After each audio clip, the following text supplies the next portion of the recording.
Pak, Bu, kula badene matur. Kula kalih Mas Wisnu nggadahi pilihan menawi mboten pengen gadah putra. Apa nduk, njajal ta balenono apa ndak salah krungu aku? Ngeten lho Pak, Bu, kula kalih Nindya gadah kesepakatan boten pengen gadah putra. Sik. Ngene lho, Nduk. Le, coba katekno. Anak kuwi kalebu rejeki sing ora bisa diitung diji. Ora pareng ngomong kaya mengkono. Coba dipikirne. Aja grusak-grusu lan aja kesusu.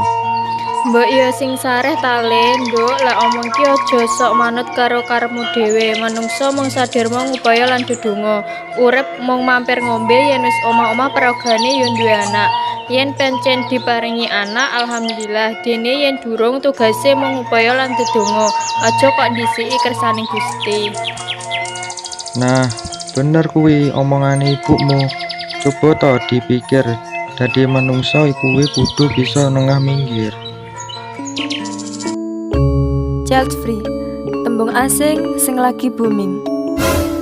Child free kalebu sawijine pilihan jalwestri, jalwa estri, sing ora pengen duwe keturunan. Kui pancen pilihan. Child free gegayutan karo kekarepan, uga kesiapan mental, fisik, lan finansial. Lumrahe pamaragan child free rumangsa insecure anggone ngramut lan nyukupi butuhe calon anak.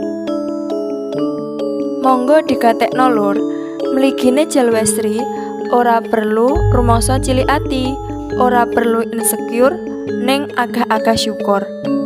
Saben manungsa pancen duweni pilihan. Ora perlu ndisiki kersaning Gusti. Manungsa amung ngupaya lan ndedonga. Duwe anak kalebu rejeki. Anak amberkahi, kebak puja lan puji. Ayo dulur-dulur, bijak sajroning tumindak. Ora perlu grusak-grusu, ora perlu manut iline banyu. Iklan layanan masyarakat kaaturaken dening SMA Negeri 1 Gondang, Tulungagung.